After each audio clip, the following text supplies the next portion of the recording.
Oh, yeah. Sometimes I think it's a bit of overkill, but it depends on the type of meeting I'm in. Sometimes it's helpful.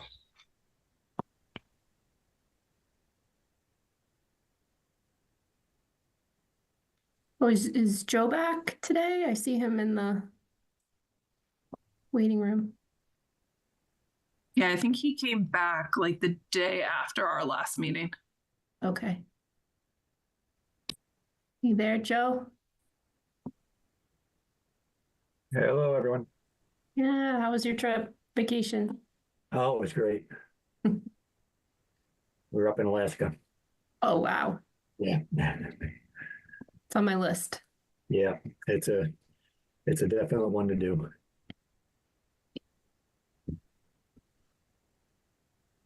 Yeah, it's a definite one to do. Through the chair, you're live on HCAM TV. All right, thank you. All right, I'm gonna start our recording. Recording in progress. And I am going to read our Zoom introduction here. This is the October 8th, 2024 open meeting of the Hopkinton Conservation Commission being conducted remotely, consistent with an act extending certain COVID-19 measures adopted during the state of emergency. The new law authorizes all members of a public body to continue participating in meetings remotely. The open meeting law's requirement that a quorum of the body and the chair be physically present at the meeting location remains suspended. For this meeting, the Hopkinton Conservation Commission is convening by video conference via Zoom app as posted on the town's web meeting calendar, and the Conservation Commission aid agenda identifying how the public may join. Additionally, the meeting may also be broadcast by HCAM through one or more of its channels or platforms. Please note that the meeting is being recorded and that some attendees are participating by video conference. Accordingly, please be aware that others may be able to see you, and take care not to screen share your computer. Anything that you broadcast may be captured by the recording. Supporting materials have been provided to members of the commission for this meeting and are available on the town's website. The meeting will feature public comment. After commission members and staff have discussed each project application on the agenda, the chair will open the discussion to public comment. Members of the public who wish to speak are asked to identify their name and address. 3 minutes will be afforded for each public comment. Each vote taken in this meeting will be conducted via roll call of the members. So I will now confirm which commission members are present. Ed Harrell. No. We're going to admit a couple people. Okay. Jim. Present. Ted. Ted is present. Janine. Present. Matt.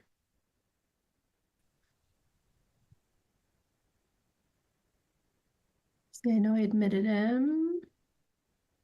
Matt, are you here? I am. Okay, good. And newest member to the commission, Heather Burton. Present. Awesome. Welcome, Heather. Thank you. Welcome, Heather. I watched the select board meeting where you got appointed. Well done. Thank you. I did as well. Congratulations. Thanks. Wow. With a bunch of supporters. And then I'll confirm the staff that are present. Kim, Here. Anna, Present. and Joe. Present. All right. Awesome. So I think before we get into agenda items, Heather, not to put you completely on the spot, but do you want to just introduce yourself and give a little background to the commission members? I don't know that everyone else actually saw your resume. Some obviously tuned in and already heard it, but. Sure, Okay. absolutely. Yes. Hello, everyone. Heather Burton. I'm a professor at Massachusetts Maritime Academy in Buzzards Bay. I'm the chair of that department the name of the department is Marine Science, Safety, and Environmental Protection. So it's a bit of a mouthful. We're a very interdisciplinary department, but my focus is oceanography, coastal ecology, climate change science. And I guess I have a bit of a history in all of those fields. I used to be a seagoing oceanographer, but then kind of moved on to the land oceanographer when I wanted to have a family. So yeah, that's a bit about me. I moved to Hopkinton a year and a half ago, and I'm just excited to contribute to the committee and learn what's going on and participate. Yeah. So, thank you. All right, with that being said, Kim's got the revised agenda up here. And I'll just point out to those in attendance that we had a few things that have been continued and will not be discussed tonight that were originally on the agenda. The first is 150 Fruit Street. It's continuing to October 22nd. Hopkinton Stone and Garden at 28 Lumber is continued to November 12th. And the Toll Brothers, Elmwood Farms, also known as Newberry Glen, violation discussion. The applicant requested a continuation to October 22nd, which is our next meeting. Melissa? Yes. That's I Jim. just ask a question in that regard. Can we get a status report from Kim or someone? I mean, have they been compliant? I mean, I hate to continue a violation unless they're keeping up. Yeah, Kim or Anna, did you get any more details when they made the request to continue? Through the chair. Yes. Yep, I did hear from Ted Merchant today. He was under the impression that he was on for the 22nd, didn't realize we had continued to the 8th. So he said that he had been gathering some information, but didn't have all of the information the commission had requested quite yet. So he thought it would be a lot more productive conversation to continue to the 22nd to be able to give the commission the entire picture and all of the information they were looking for. Okay. Okay, thank you. Okay. Thanks. I'm glad he reached out. All right.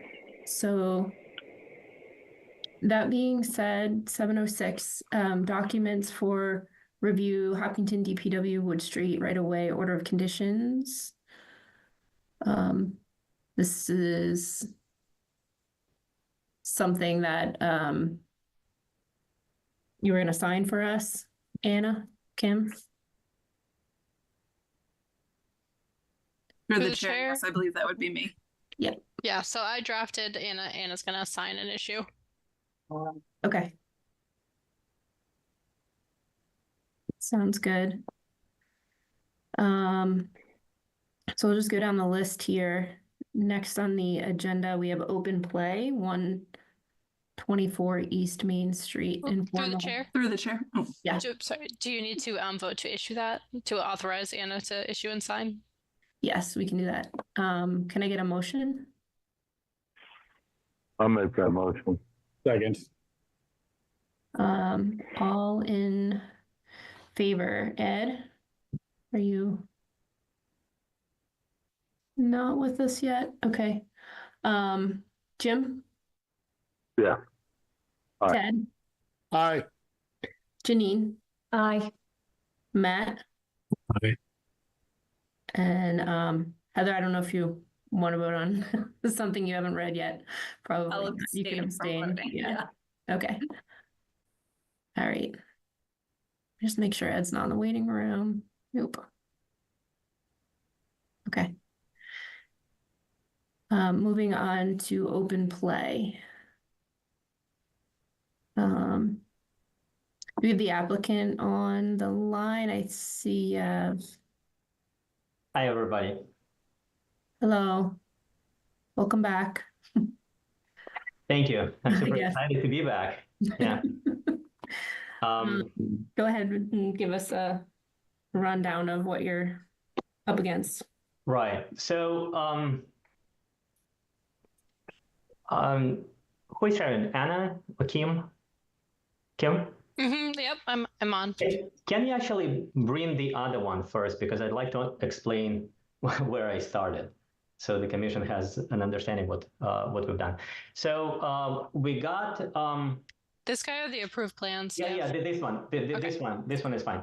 If you can please zoom in on the building, so it's going to be easier for them to see and understand what kind of the challenge is. So of course, I got the order of conditions that was maybe 2 months ago. And after that, we started preparing for the site work, and we got the engineering plans from the metal building, and we got the design of the foundation from the structural engineer. And when I looked at the design of the foundation, my heart sunk, because the foundation was much bigger than anybody anticipated. You see this red outline of that, those squares, those are the footings. They would go under grade, right? But they definitely go inside of the 75-foot buffer. And also on the south end, they actually go into the setbacks for the leaching field and setbacks for the 4-inch force main pipe. So that wouldn't work. And there were a couple of different ways how to go about doing that. One of them was to shift the whole building a few feet up, because otherwise we would disturb the leaching field. One of the things that I did, I worked really hard with my structural engineer to redesign the foundation to make it smaller, and that's what they did. So just today, actually, we got the new foundation design, which is a big relief for me personally, because as you see, not only those squares are smaller, they are kind of asymmetric now, and they are shifted more towards the center of the building. And now they are sticking out only maybe 3 feet, 3.5 feet beyond the wall of the building, right? Which means that most likely I will not have to shift the building. And the only change comparing to the previous plan is the shift of the drainage pipes. You see those red lines? On the north, one needs to go up by 3 feet. Again, the footings and this red line that represents the drainage will be under the grade. So it will not add any impervious coverage to the buffer or anywhere else. And the same thing on the south end, where the leaching field is.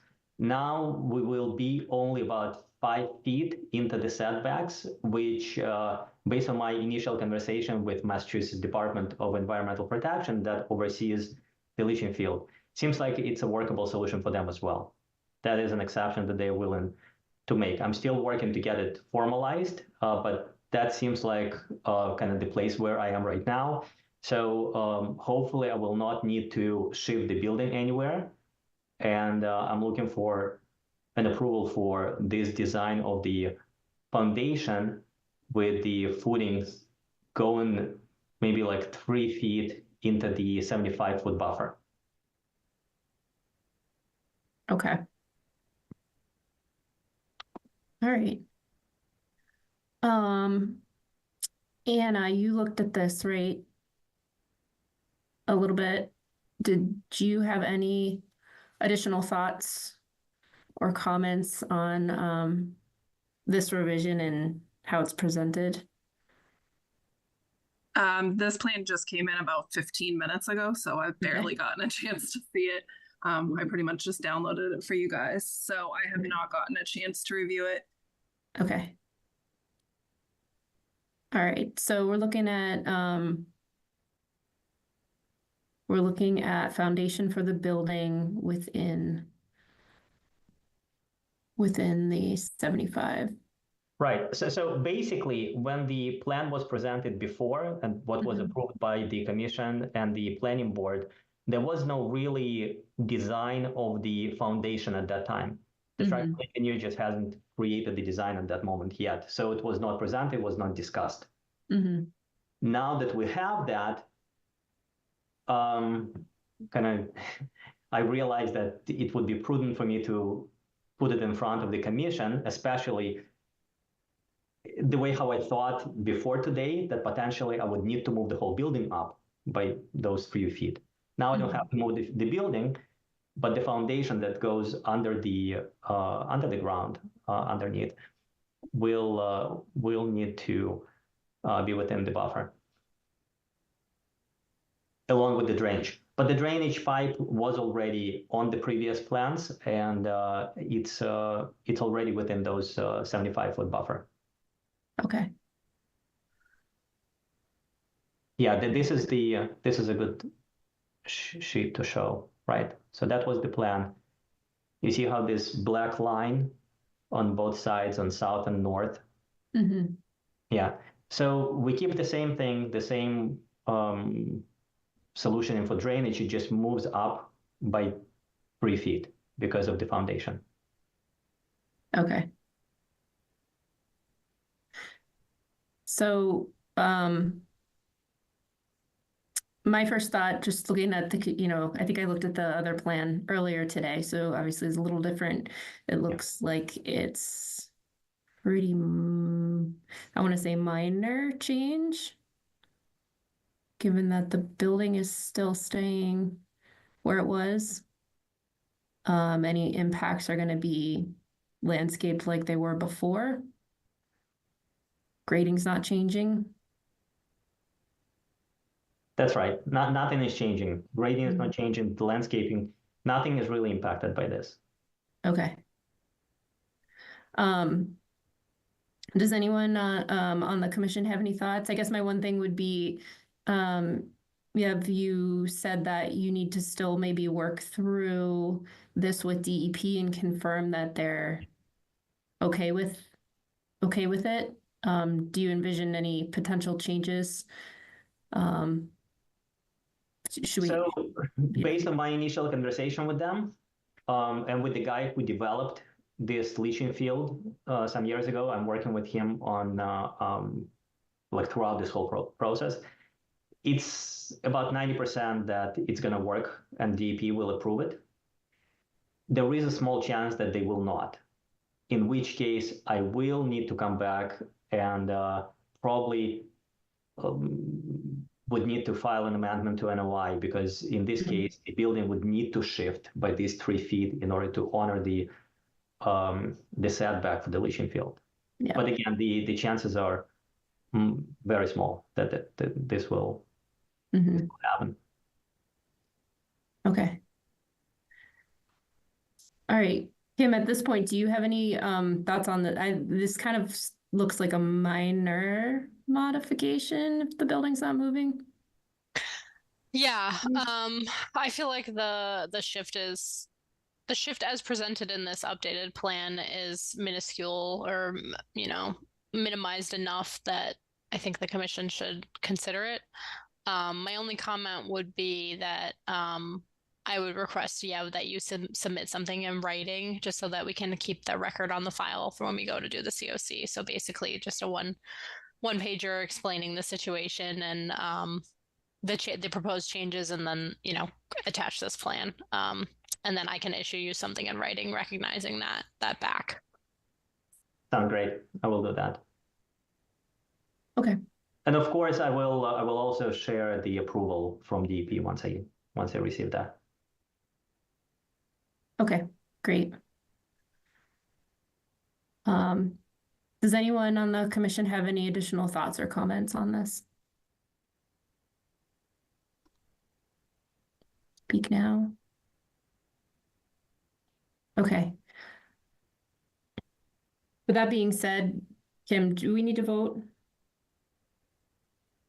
No, I don't think so, right? if you're considering it a minor project change, should be okay.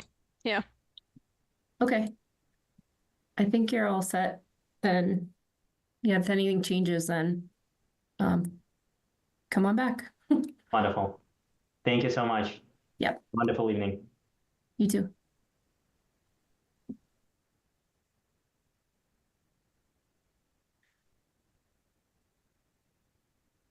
All right. Now that it's past 7:15, I'll jump back up to the continued hearings. So that would be the Charleswood School. Do we have representatives from that team on the call that want to give an update? Hi there. Yes, Claire Hogeboom, wetland scientist with LEC Environmental Consultants representing the applicant. Through the chair, Kim, if I could share my screen, I just wanted to show in particular a response to one of the outstanding peer review comments. So as I prepare to share my screen, just what I'd like to summarize is since our last meeting on September 24th, we received the peer review response letter from Lucas Environmental. Thank you, Joe, for providing that. I appreciate that with your time off and your diligent review on everything. My understanding through reading that letter is that most of the comments have been adequately addressed in our last peer review response. 2 remaining items remain outstanding, one of which was a discrepancy among understanding where the PIBs are proposed on the site. So I just wanted to use this opportunity to clarify exactly where those are proposed. So this is the hardscape plan that is sheet L1 in the plan set. It's a big plan set, so it's very easy to have it buried, and they are very small icons. So I just wanted to make it clear to depict where we have these proposed. And as I reviewed our numbers and what we provided in our supplemental information or our peer review response letter, I realized our numbers were a little bit off as well. So just to be clear, we have 9 total PIBs or conservation markers proposed in buffer zones or close to buffer zones. We have 3 educational signs proposed. We have 2 critter crossing signs proposed. So just around the school itself, we have 3 conservation markers proposed in the buffer zone to the offsite pond, and an education sign at the rain garden just south of the proposed school. Onto the next sheet, that's the western half of the site. We have conservation markers proposed on each side of the site entrance from Hayden Rose Street. This is our critter crossing here in green and another critter crossing over here in green. We have 2 PIBs or conservation markers here, and then 2 up in this corner by the athletic fields and that emergency driveway going around the athletic fields here. It's not necessarily in buffer zone, but we felt just it's close enough to an isolated wetland that we wanted to just indicate, you know, as we know, things can just be sort of forgotten if they're just outside of the buffer zone. So just avoiding any further work into the tree line that could get us into the buffer zone someday. And then lastly, the 2 remaining educational signs.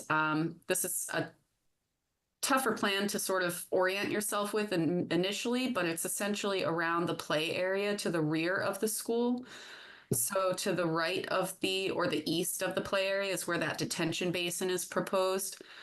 So we have an educational sign on sort of the northeastern half of that play area, and then the southeastern half that'll be in the direction of the edge of the detention basin. So I just wanted to clear that up. You know, our numbers were a little bit off in the first place, but I think the other remaining item was the phasing exhibit. We submitted a revised phasing exhibit after our discussion at the September 24th meeting. It includes some more detail to address the commission members' concerns that were expressed at the last meeting. I could ask Steve to maybe dive in a little bit more into the details of it, but before he goes into that, I also just wanted to give the update I shared with Kim and Anna, I believe. I want to say it was a couple days ago. I think it was yesterday that we received a stormwater peer review response from Tigard Bond saying that their comments have been adequately addressed by Samioti's response letters and revisions. So with that, Steve, if you want to take a couple minutes just to explain what changes we've made since the last meeting to the phasing exhibit. Sure. Good evening, everyone. It's Steve Powers from Samiotis Consultants. We are the civil engineers for the project. Based on previous comments from the commission, we have put together a Conservation Commission specific exhibit, which will become part of the bid documents. as requested. So what we've done is essentially stick to very similar, I guess, categories or steps for the contractor to put together the logistics plan prior to starting construction and presenting it to the Conservation Commission in a more detailed approach. What we wanted to do is give specific direction of one, what needs to happen prior to construction to the contractor, so they are well aware of what they need to provide. This being in front of the Conservation Commission, environmentally sensitive area, and how they're going to go about abiding by the approval. So that'll include a lot of documents, not necessarily ending at the design plan set, the approved design plan set, the stormwater pollution prevention plan, and the order of conditions. So what we wanted to do is put together one exhibit that sort of summarizes, sort of the steps that they need to take as they proceed through construction. So the first section is prior to construction, and that gives the contractor the specific direction on the information that they need to provide to the Conservation Commission ahead of time, and allow that to be reviewed and commented on by the Commission. So those are the steps. Similar to what we had last time, we added some more detail to it, some more direction. The next category, so these are the highlighted categories. This is prior to construction is to the left of the screen. The next one is specific information that is to be included as part of this phasing exhibit. And again, this will be a bid document containing everything that the contractor needs to understand in putting together the logistics plan and the phasing plan moving forward. And then the next, what we wanted to do is set up phase one. And this will be a multi-phased project. It'll be a multi-phase level of site work and disturbance that's ongoing. So we wanted to provide specific direction to the contractor to include into the logistics plan that will be provided to the Concom prior to, again, commencement of construction, approval and review by the Conservation Commission, making sure that this logistics plan that they develop is in line with the intent that of the design plans and all of the other deliverables and documentation that we're having reviewed and approved by the Conservation Commission. So what we did was detail that first phase. And if you could zoom in right in those first few steps, Tim, or if Claire, whoever's controlling it. Yeah. So what we want to do is obviously establish the construction exits, fencing, and then get silt fence and the other perimeter protections on there. And so the next step is halting all activities, contacting the commission agent and any members that may want to visit the site to review it, make sure it's installed properly, they're comfortable with it, and then proceeding with the next steps in providing erosion and sediment control measures in accordance with the approved plans. So what we've done is we've detailed out the steps for phase one. However, this will be a multi-step process. It'll be repeated multiple times. We don't have a specific number of phases that it's going to be, but we can almost guarantee it will be multiple phases. And after each one, in accordance with this, it'll be a repeat of those steps moving forward. So we do have the opportunity to install, again, perimeter control measures, stabilize, where we need to, and then contact the Conservation Commission representative and the members to come out and not only do phase one inspections and review what has been installed, but subsequent phases after that. Through the chair. Chris Eberly from Vertex. I Yeah. just want to supplement what Steve's saying. So we discussed this at length at reviewing the comments that the commission made at the last meeting. And we are trying to strike a balance between the commission's concerns that the contractor has an open-ended approach to the project, but also the team's concerns that the contractor, who is a public contractor working for the town, has enough flexibility in how he can approach this project and to sort of find a happy balance there. So what Steve outlined for you there is really to meet the building department's goal of creating circulation throughout the site and to stabilize the areas that are related directly to that circulation, which, due to the path of the various swales, actually covers a significant portion of the site.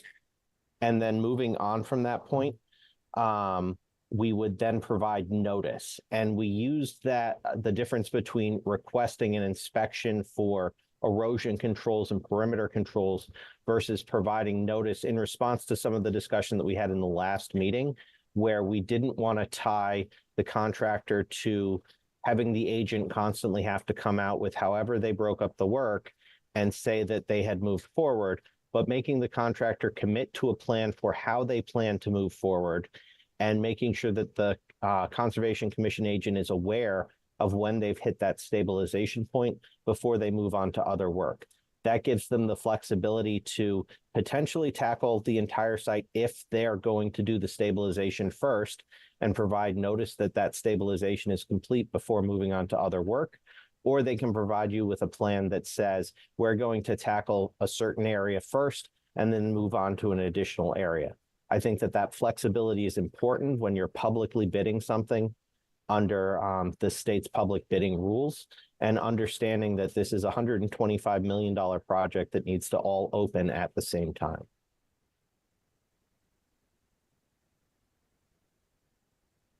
All right, gotcha. Thank you for clarifying that, Chris. Steve, did you have anything else that you were going to go through, or? No, I just wanted to revisit, the steps and the direction we're providing, and then just kind of discuss the additional comments that you and the other commission members had last hearing. Okay. Thank you all for going back, revisiting, and adding another level of detail into the phasing plan. I think, I did read through this before the meeting, and I think there are additional measures in here where we can check in with the contractor and make sure everybody's comfortable with what's going on the site. So I appreciate that. I feel more comfortable with where it's at now. I don't know if anyone else has any comments, or Kim or Joe, if you had anything in particular on the phasing plan you wanted to bring up. This is Joe. Yeah, I didn't see anything in particular that jumped out at me on the plan that was presented. Although I should say that I was not present for the discussion at the last meeting. So I can't comment on whether this meets what the commission had discussed and was looking for. Mm-hmm. Thanks.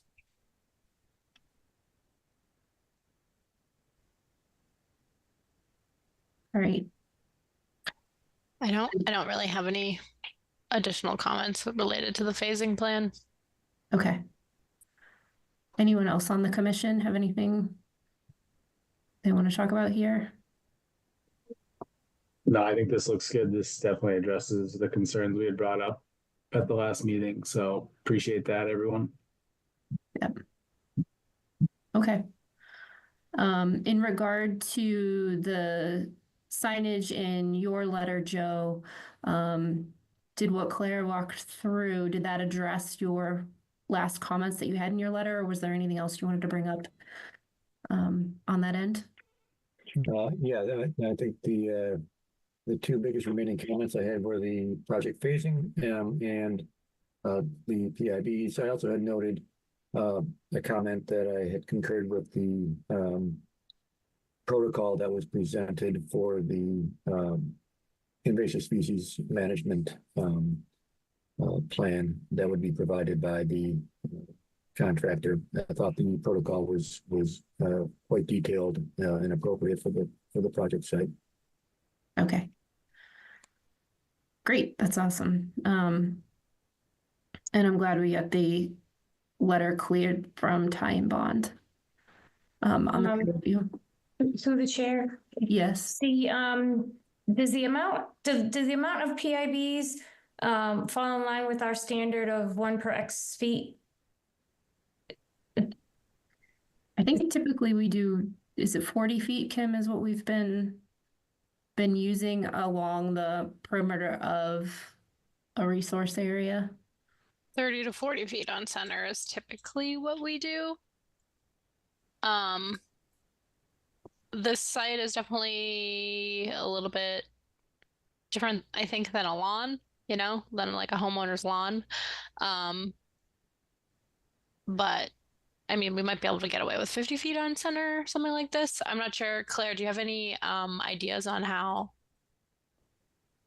what the spacing looks like? I'm trying to pull up a plan right now, but yeah, I agree. It's not like we're gonna get lawn creep here.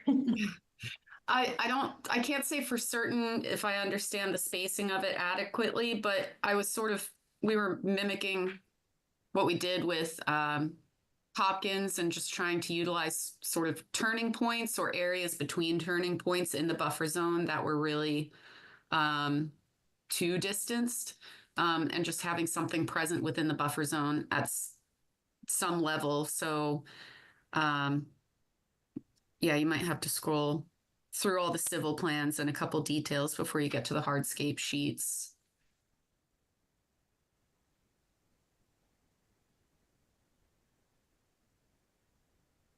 these plans are stacked, guys. Making you work for it. Let's try. It's going as fast as it can. You got to turn off the enable scrolling feature. It makes it go a lot faster for you. I'm never looking that fast. I'm always looking at the plans. Yeah, so the next sheet should be the start. In that bottom left corner of that sheet will be 3 PIBs in the pond buffer zone. Through the chair, Claire, do you have that plan that showed the highlighted PIB location? Oh, I do, yeah. Is that just here, Kim? I could have. Probably the apologies easiest to digest. Yeah, let me just share my screen here. So, I didn't hit share yet. So you see the plan before you, or? We can see it. Yeah. Okay, great. Yeah, so the PIBs are highlighted here. What I tried to do with relaying this information to the landscape architect, especially like in most of these areas here, just having it sort of at the outskirts of the buffer zone at a turning point, and then another sort of final turning point before exiting the buffer zone, and that's to the pond that's located off-site. On the western portion of the site, we have 2 of the PIBs on either side of the entrance here.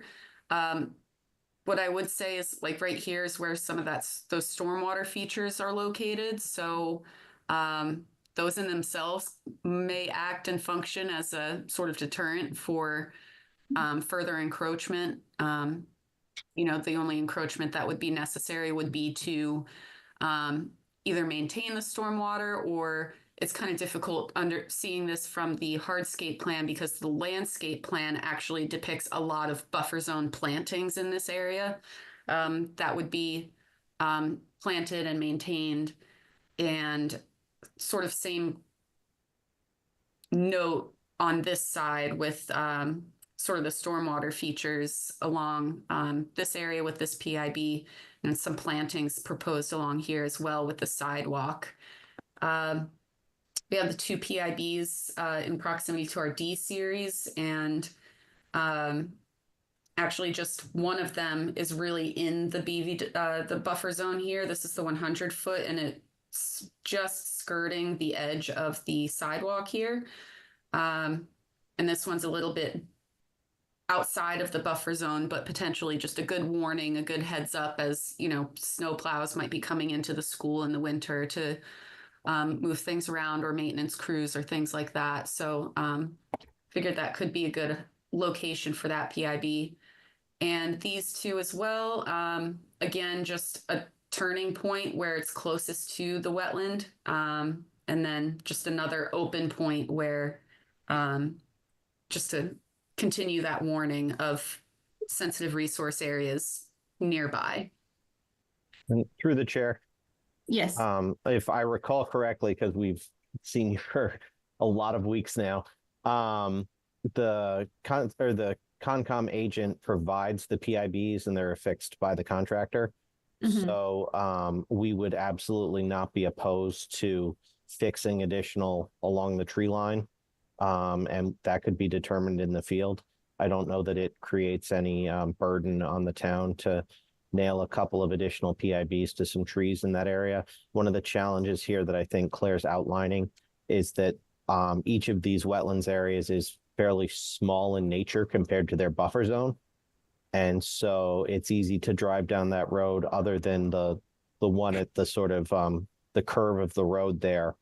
And you've almost passed the buffer zone entirely by the time you put a sign on there and go 40 feet. So that was a factor in sort of how they were laid out. But if the Concom wanted to supply additional PIBs and affix them at the tree line, we'd be very open to that. Okay. Thank you. I appreciate that. I think that's probably a good idea. And when construction's, more at a complete state, it might stand out to us where it makes sense to put the PIBs on particular trees at that point in time. So we'll keep that in mind, I think, for the future, and supplement is needed. It is a town project. So like you said, that should be easy enough to do. Does that answer your question, Janine? Does that make sense? Yes, it does. And I appreciate the rationale of why they're placed where they're being placed. So thank you. Yeah. Okay. Through the chair? Yes, Kim. I can always write in a special condition addressing that as well. Like maybe it could go part of a condition for a certificate of compliance. The conservation agent can review the PIB line and make any kind of recommendations for any additional PIBs. Okay, that's a good suggestion. Let's do that. Through the chair, just one quick question on the PIBs. The ones kind of opposite the field on the bottom of the page there, Claire. It looks like there's a large area that's going to be vegetated. Is that lawn or is that? Oh, let me share again. Natural regrowth area. I'm just thinking if it's going to be lawn, the PIBs would make more sense to be on the tree line as opposed to. Are you talking about this area in particular? Yes, exactly. So this is something that I may have noticed a discrepancy between the landscape plan versus the civil plans that show the limit of work and the extent of tree clearing. This new tree line shown here is not entirely representative of what we're proposing. I think this may have been a leftover from when we had this road further south in the buffer zone. So the actual proposed tree line is much, much, much closer. Sounds good. I just didn't think it made sense to have PIBs upgrading of lawn that's going to need to be maintained if that was the case, but sounds like it's not. So great. Thank you. Through the chair. Yes. One of the planning board comments that was given to us by the emergency responders in town was to consider how close the tree line got to the road itself. Given that it's a one-way in, one-way out, they were concerned that a fallen tree could block access in and out of the school. And so we're trying to find a balance there that's appropriate as well. Okay. Okay, makes sense. All right, with that being said, I think we can close this out and take a vote. If I can get a motion. Yes. Yep. Sorry, I would also just recommend, I have written down for Lucas Environmental special condition for a project-specific ISMP to be submitted to the Concom at least 30 days prior to construction activities for review and approval, if that is something that the project team is amendable to in the order. Claire, I think that's what we discussed overall. We sort of skipped over it to summarize the phasing plan. But what we had asked of the contractor as part of that sort of early package is we're going to bring them on board most likely in May of next year. And then we're going to have a mobilization date that's several months after that to handle any lead time. During that time, we're asking them to develop the construction management plan that's required. And we added as part of those phasing conditions, the construction management plan requirements.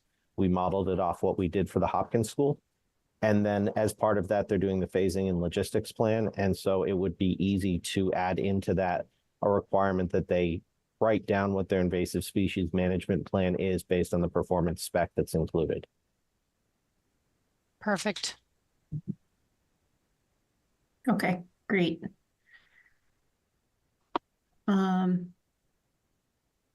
All right, can I get a motion to approve with the one special condition on the PIBs that we just discussed? I'll make, Go ahead. Sorry, through the chair. Yes. Just approve with special conditions as discussed, perhaps? Yes, that's okay. Thank you. you. Get too specific. And signature And signature. by Anna. and that was my motion. It included all of those things. I just didn't speak it out loud. And I second. All right. We'll do the roll call vote. I don't think Ed, you didn't join. I think we're still missing Ed. Yep. Okay. Jim. Aye. Ted. Ted is an aye. Janine. Aye. Matt. Aye. And Heather. You can abstain if you like. I think I should abstain until I collect a little more information, but yeah, there's a lot of history on this one. Okay. yeah. All right, so we're all set. Thank you very much. I appreciate the commission for all your diligent review and comments. Thank you, Kim, and thank you, Anna. Thank you, Joe. We really appreciate everybody's time and attention to this project and looking forward to moving ahead. Yeah, no, thank you all, and we look forward to working with you. All right, have a great evening. You too. Thank you. All right. We are up to Burton, 178 Ash Street, request for certificate of compliance. Through the Anna, chair. Yep, you want to give us a background? Happy to. So for the commission's recollection, 178 Ash Street was for the construction of a new single-family house. Prior to the installation of the erosion controls, there was some additional clearing beyond the approved limit of work. So there was an amended order issued to provide some naturalization and some plantings as restoration. The homeowner got occupancy pretty recently and applied for a certificate of compliance and met with the commission back in May of 2024. Based on Lucas Environmental's comments, there was some area of vegetation that was not quite stable. There was no monitoring report on the restoration area, and some invasive species have moved in. The driveway remained unpaved at the time, and the approved stormwater management at the bottom of the driveway to prevent runoff onto Ash Street had not been installed. So the commission met with the applicant, indicated to keep the erosion controls in place until there was some additional stabilization. They asked for the driveway to be paved and to either install the designed stormwater management system or to come up with an alternative to prevent runoff onto Ash Street. So the applicant has followed up with me, has provided some additional pictures that Kim is showing. The driveway has been paved. Some stone has been added adjacent, actually parallel to Ash Street. And the area of the yard that was not stable has now been stabilized with additional vegetation. And I do believe Mr. Burton is on the call for additional questions and comments from the commission. Okay. All right. So it looks like a lot of things have been addressed since we last met. But it looks like the driveway, the end of the driveway, the stormwater management looks like it's still in question in my mind. Mr. Burton, do you want to speak for a minute on where you're at on this? Sure. My name is James Burton, 178 Ash Street. The driveway is installed at 2% grade, so it shifts the water onto the lower yard. There's no settling pond due to the fact that there are old growth trees that are probably 150 years old right on the street. The state's regulations towards digging holes in the ground right next to those trees was not to do it because it'll kill the tree. So at the last meeting, we determined that the stone transition was a good alternative. So I didn't really have specifications for the size. However, judging from the as-built, I did it about twice the size that was on the as-built based on just rough estimates. Rained pretty significantly yesterday morning. There's no pooling of water. The water doesn't go in the street. Unlike Ash Street, where there's a river of water running down the street all the time, every single time it rains. All the water from my yard rolled off the driveway right onto either the leach field or the lower yard, and then transited out to that stone transition. There was no pooling or any other erosion issues that I could determine. And I try to go out there whenever it rains just to check.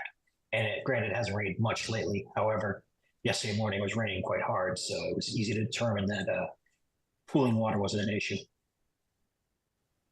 So, can you clarify where the stone is on the plan? If you go back to the pictures, it was in the pictures, some of the last pictures that you showed, but on the plan, it's not on that as-built, it's on one of the previous ones. One of the ones that shows the settling pond. That one, yeah. So you can see it right down the bottom spillway crest, right there. Oh, okay. So whatever size that is, I made it about twice that size. Okay. So the sediment basin isn't there. But No, yeah, there's trees right opposite the stone wall that's right in front of it, which aren't represented on that plan. But JD Marquette went out there and did a survey, and he has in one of the plans in the file, which shows the positions of the large trees, which are literally within about 10 feet of that basin if it was to be dug. Yeah, I think I remember talking about that last time. And talking about alternatives to that, and some grading and alternative to having the sediment basin, but there's not the drainage diverter in the driveway itself that is designed on the plans. You're saying you talked to the contractor about that, and he said that the 2% pitch would pitch the water into the yard. Or the lower part of the yard. Kim, can you go back to the picture that shows the driveway? Yeah, that one.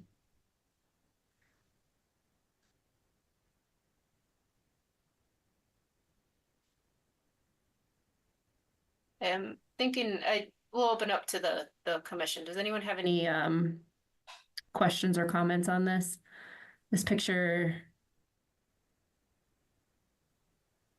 Through the chair, Melissa. Yep. I have a question, Mr. Burton. When was that work, the stone barrier and the driveway, when was all of that completed? The driveway was done September 4th, so it hasn't been terribly long. About a week after that, I took some bluestone, packed it down, to fill in, because the driveway was quite higher than the lawn. And then I put loom on top of it, and I seeded it, and I've been watering it as much as I could. With the drought, it hasn't helped. So the grass is growing, and it hasn't eroded since yesterday when it rained really hard. So I guess, Melissa, my thought is it might be early to decide whether all of this is working as far as water runoff into the road. And if there is no reason to rush a COC, I'd really love to see what happens in April when we get continual rain to really test whether the systems are working. Mm-hmm. Yep. I don't know that, it's a change in the design that we'd originally approved. It's a change to the approved plans. I don't know that I feel comfortable, Ted, either that this water isn't just running right down this space between the berm and the driveway and going exactly where we were trying to avoid it.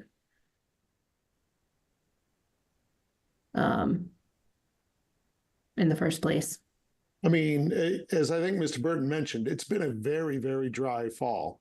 And I wasn't in town when we got whatever rain we got the other day, but I'm interested in when the ground is saturated and we get those spring rains that don't stop for 2 weeks. And then we will really have a sense what's going on with water coming down off the driveway or just down the driveway.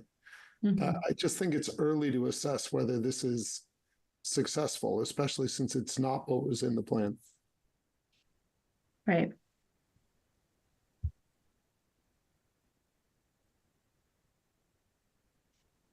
Through the chair. Yes. And so I remember having this discussion back in May. And my recollection was that we directed Mr. Burton to forego installation of the sediment basin and redirect the flows through a stone area into the woodland. So it wouldn't reach Ash Street, but it would ultimately get where it wants to go, which is down to the stream at the toe slope. Is the only thing in question here whether or not the driveway is getting there, or are we still questioning whether or not he should be installing additional stormwater measures?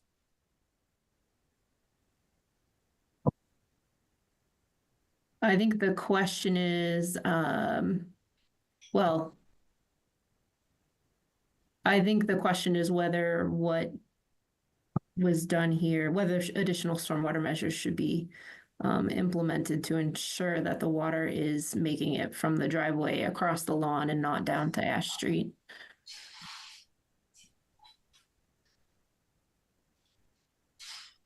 Melissa? Yes. On a completely different note, I just got a text from Ed. He says he's trying to get into the meeting.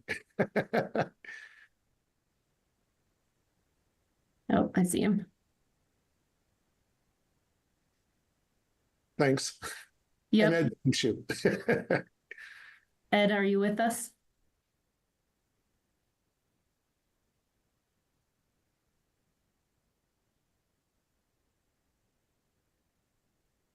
Ed?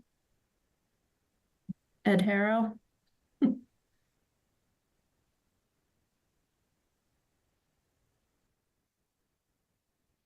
I don't have any updated news on my phone, so. Okay. I have an Ed, he's just muted. So we'll see. To the chair. Yes. We do have in the file, we have a letter dated June 11th of this year. Ah, there he is. Welcome, Ed. Carrie Reed, the DPW director, did comment. Obviously we know that the stormwater infrastructure at the bottom of the driveway there wasn't constructed as permitted. But she kind of says, it expresses concern with runoff running into public roads. So perhaps, the real question is the runoff from the driveway being diverted out of the public way, kind of to the side of the line. I don't know what that, I think it's planned south, or is it headed towards Ash Street? That's really the because I agree with Matt. I mean, I think Matt was discussing at the last meeting, if the runoff heads overland and then heads through this buffer zone and towards the stream, it's probably has enough treatment over a lawn and then some vegetated area to be okay runoff in terms of quality and volume from this minimal driveway, but certainly we don't want to contribute towards any kind of icing issues in Ash Street from this driveway. Right. So how do we balance that? Yeah, no, I agree that you explained that well, Kim. I was thinking that it seems to me from that picture that if it gets into the lawn, then we would feel comfortable. But I see it looks more like there's a depression there along the driveway that would divert it into the road. So whether it's a addition of a diversion berm of some sort, continuing the berm that runs along the road, so it doesn't channelize. Maybe that's what we need, but Through the chair, has anyone been out to the site to see the driveway install? Through the chair? yes. I know I directed Anna not to yet. Just wanted to have this conversation, and knowing that at this point it's probably going to need to be Lucas Environmental, from the commission's own funds. Just wanted to make sure that the site visit that we would have would be productive. But if you feel like it's necessary, we can do that. Just more curiosity. Pictures are so. As someone who takes pictures in the field all the time, it's tough to really get the full story.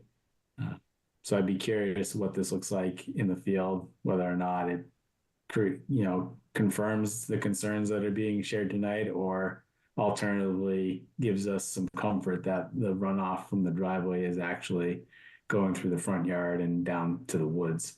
It's clear to me that the driveway is pitched towards the lawn, looking at this picture. The question, I think, is what as Melissa posed, whether or not that initial area without growth is acting as a conveyance channel down towards Ash Street, or it's just allowing flows to continue into the front yard. And then the stone wall between the property and Ash Street stops flows from getting to Ash Street, and then ultimately gets to the woods like we had discussed. Through the chair. So I don't know. I mean, Anna has a ton on her plate right now, but maybe if she feels comfortable, she could go out next time it rains. Kim, I can put that on my list of things to do. Yeah, like I said, I'd happily volunteer too. It's not a big lift to No, it's not. buy on a rainy day. Just gonna do the rain dance.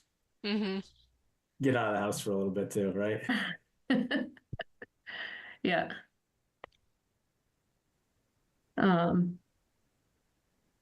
Yeah, I think that's all we need to really feel comfortable.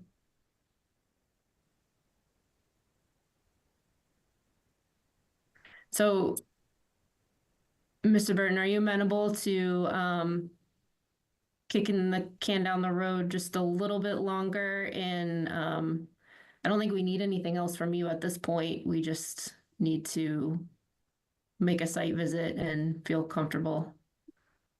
Yeah, that's fine. I can, depending on who comes out, I can talk to them about maybe doing something about that area right in front of us in that little picture and raise it up so that water is diverted to the left, or perhaps, or something like a speed bump or whatever that goes across that would channel water into the yard. Mm-hmm. Okay. Yeah, and like Matt said, it's hard from pictures, so maybe it's obvious when we get out there and we see, but we just want to make sure we're comfortable. That's fine. I just need directions and, what it is you guys want and specifications, and I'll make it happen. Okay. Thank you. Yeah, you're welcome.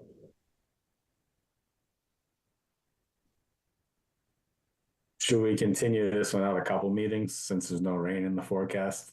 You got your weather, I bet. Yeah. I did a quick check, and the next 2 weeks look awfully dry. Okay. Yeah. Let's do that. So that would be November 12th.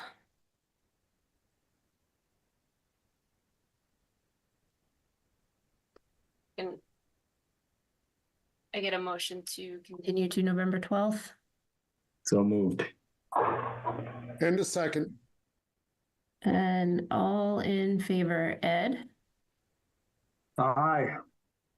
Jim? Aye. Ted? Aye. Janine? Aye. Matt? Aye. And Heather? Aye.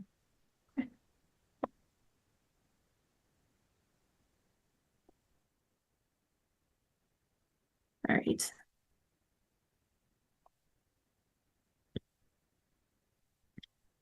Next up, we have Rogers 3 Singletary Way, another request for certificate of compliance. Through the chair, happy to provide an overview of this one. Sure. So 3 Singletary Way was a new single-family house with associated septic, grading and utilities from 1995. So the house just went up for sale a few months ago, and it was caught in the title search that a certificate of compliance had never been obtained by the original builder of this property. So the current homeowner, who's the original owner, got with Marquardance, applied for a certificate of compliance. Lucas Environmental did a review in September and provided quite a bit of comments. There seemed to have been a driveway expansion in some recent years and quite a few trees cut between the driveway and the resource area. The original approved limit of work was at 56 feet off the resource area. There's a landscape area that extends to within 36 feet of the resource area, and the driveway is now at 44 feet off the resource area. Some of the driveway, as well as some other features outside the commission's jurisdiction, are off property too, which was noted on these site plans. The applicant has reviewed Lucas's memo and provided a response. They received a letter from the Homeowners Association stating that they were okay with that portion of the driveway being on their property. The as-built has been revised, showing the tree stumps that were cut in the trees that were cut in approximately 2022. There was a bunch of brush files in the commission's jurisdiction which have been removed, and the applicant went ahead and created a PIB medallion area adjacent to that driveway. So I believe the applicant is on the call tonight if you guys have some additional questions and want to discuss the differences from the approved plan to what was actually built and exists today. Okay. Thank you, Anna.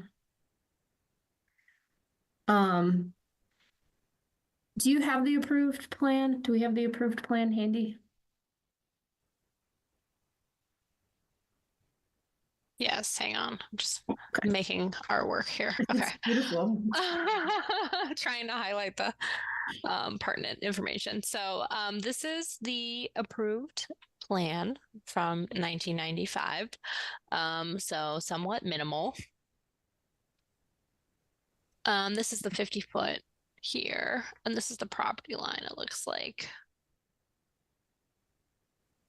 Okay. So the original driveway is kind of right here. Mm-hmm.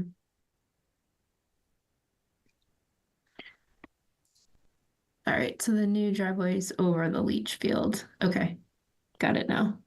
Yeah, existing leach Okay. trenches. Yeah. And then, so this is the property line, this black line, and then this highlighted yellow line is the 50-foot no build. Yep. So we do have some encouragement here. Okay. Let me pull up the photos from Lucas Environmental as well. Since we do have the homeowner on the line, do they want to add anything to the description here as to? Sure. Yeah, my name's John Rogers. I'm property owner there for the past 29 years. So I purchased the house from Hallmark Properties.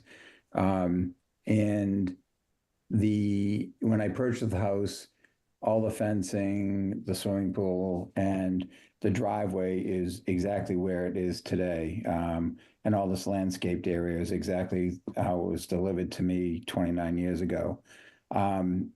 I never was informed that there was a wetland there. I never thought of it. There is some rocks when it rains, there's some runoff there that goes down to a bigger stream several hundred feet downhill behind the property.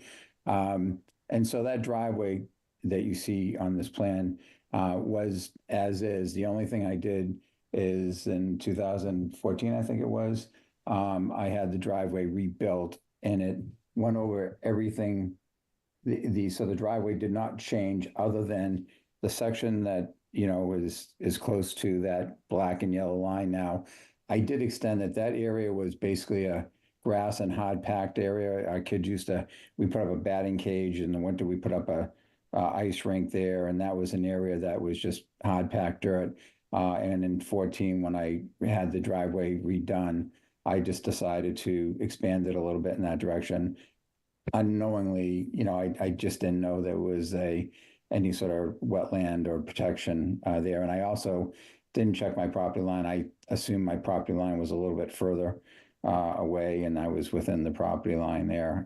The property line is not an issue with the HOA that owns that lot. I take care of the front of that lot anyways with irrigation and cutting it and maintaining it. And they've provided a letter that's in the file that says that they have no problem that the corner of the driveway and the landscaping is on that lot. So basically for 29 years, we've used that area exactly as is, haven't changed a thing other than repave the driveway. And when we repaved the driveway, we didn't cut any trees down or do anything.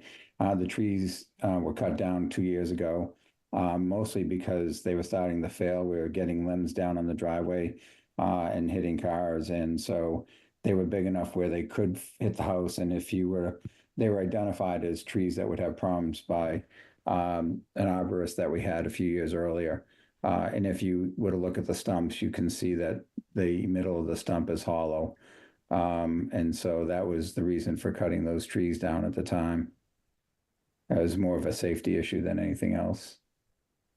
Okay. So, and we, again, we were an hour away from from selling the house a couple of months ago when this came up. And now that deal is busted and we're remarketing the house, but no one's willing to buy the house right now until we resolve this conservation issue and get the COC. So I'm hoping that we can get that done. Okay. No, I appreciate you coming in to close this out. Yeah, and again, and as Anna mentioned, Mark Burnett did place, I think, about 6 or 7 PIBs around the property as well, all indicating the protected conservation or wetland areas. Okay, so those are the ones that are shown on the plan right now are exist on the trees. Yes. In time. Yep. So the new homeowner will be well aware. Yeah, and it's in our listing right now. We've made it clear that this is an outstanding issue, and then once hopefully we get this, a COC, and the homeowners be made fully aware that area is protected. They can't dump anything, do anything with that area. Mm-hmm. Okay, so this happens, unfortunately. Often we find people in this position, and this is one of the reasons why they're recorded in part of the deed. And yeah, I never got recorded as part of the original deed. Otherwise, I would have known about it. Not for you, unfortunately. Yeah. So, but we do have some encroachment here. This will open it up to the commission members if anybody has any comments on potential restoration to close this out. Or not. The fact that the trees were compromised and dying, I think. Yeah, and there are lots of pictures in the file as well, both from Lucas and myself. But there are a great number of trees still in the area. Mm-hmm. So, did you review this site? Sorry, was that to me? Yeah, sorry. Yes, Joe. I did review the site. I think there was a good review of my comments. Mm-hmm. I have not seen any of the newer information that may have been submitted with the PIBs or the locations of the cut trees. I did note in my initial comments that the area where the cut trees are shown is also pretty devoid of any herbaceous or shrub layer. It's mulched, so that would be a potential area within the 50 or even beyond the 50 that if the commission was to be looking for some plantings for mitigation, that'd be a spot that it could be done. And again, that mulch has been there for 29 years. So it's not been, a matter of fact, I've brought it further away from the woods to save money on mulch. We'd encourage that. Yeah. Okay. I guess my suggestion maybe would be to a little more proactively try and pull that line of mulch back, maybe with some, as Joe said, some more shrubby, either plantings or ground cover or something to that effect, to build up that vegetation in the buffer zone rather than it being a formal planting bed and mulched.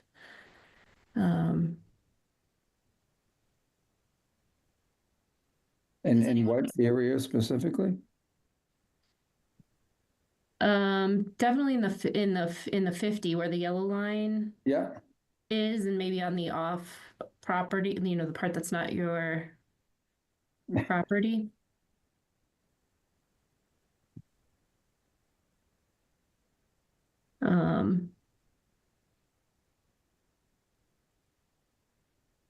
And by the way, I think Dave Marcoden's on the line as well, who, spent a lot of time on the property as well. And he was the one who placed the PIBs.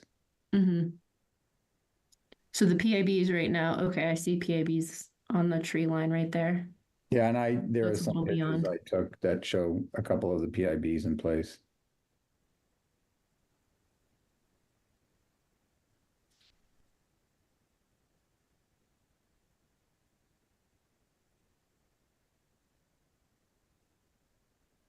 Okay. Dave, do you have any additional thoughts? I think it might be a good idea to maybe put some plantings in that existing mulch bed, and maybe even take the corner from that last one that's the last PIB that's closest to the street, a little bit to the right, right there. Maybe turn the corner and come back down Singletary a little bit and put another medallion there. But maybe that particular area, that mulch area should be probably planted a little bit.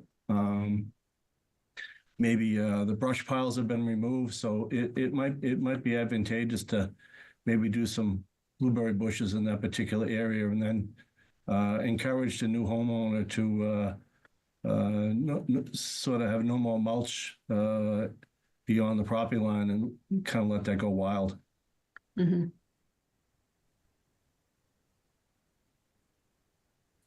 I don't know if this is the proper place, but Trevor Smith at Western Nurseries is a real good resource for native plants. And so if there's an issue where planting needs to be done to get native plants, go talk to Trevor. Yep.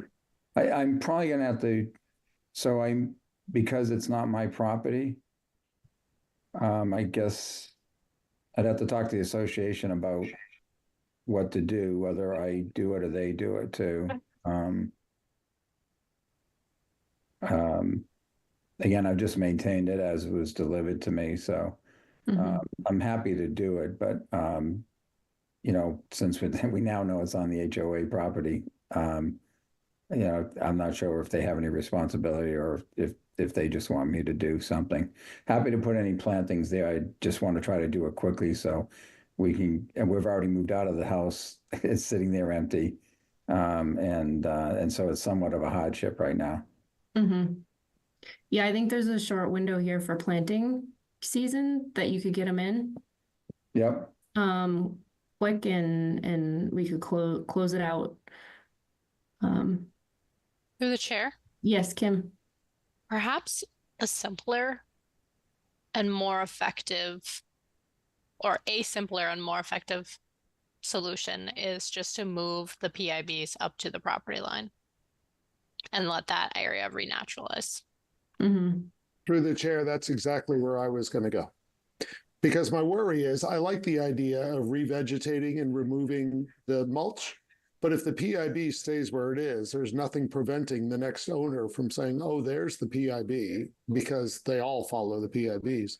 But up to there, I can do whatever I want. And then we're right back where we started. Yeah, that's a good suggestion. Is there a place to put the PIB along the property line, or can you put some stakes in with the PIB mounted? Is that question? Yeah, we would have to put those on a post. There are no trees. Those trees that were chosen were the ones closest to the driveway, furthest away from the wets. So we'd have to install probably perhaps 2 or 3 posts. To the, when you're saying to the property line, or?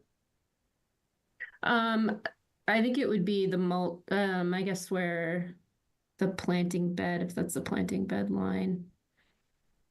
It goes all the way to the driveway. Yeah.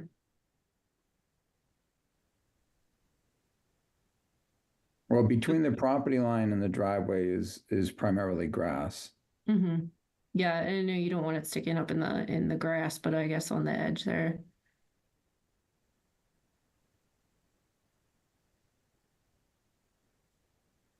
Through the chair. Perhaps we just put it at the edge of the planting bed. Right. Yeah, that's what I meant, on the edge of the grass. Yeah. Which edge of the planting bed are we talking about?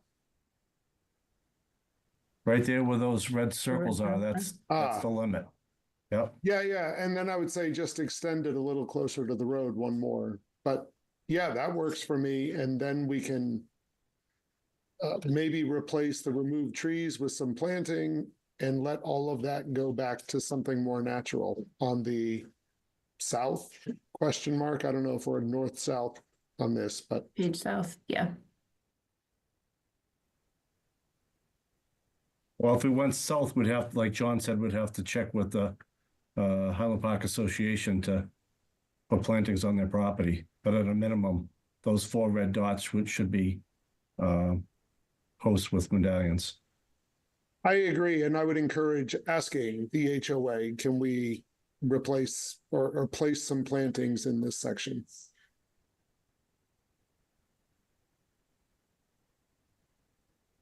Okay. Okay, and then just to be clear, we're talking about plantings in the section somewhere along that, where the mulch is or the yellow line is right now, right? In that general area? Yes. Yes. Yep. Yep. Okay. But also, just to be clear, we're also talking about letting this area go natural. Natural, right? yeah. Yeah. Yep. So Yep. no more maintaining it, no more mulching it. Right, and yeah, if the PIBs are there, we'll have to let a new, well, again, I think if I can sell the house, but we'll have to let a new owner know that, so. Yeah. Mm-hmm. They're welcome to give us a call if they have any questions. Yeah. I think Well, there'll be enough signage there that it should give people pause, right? So. Yeah. Which is the idea of it, I assume, so. Yeah.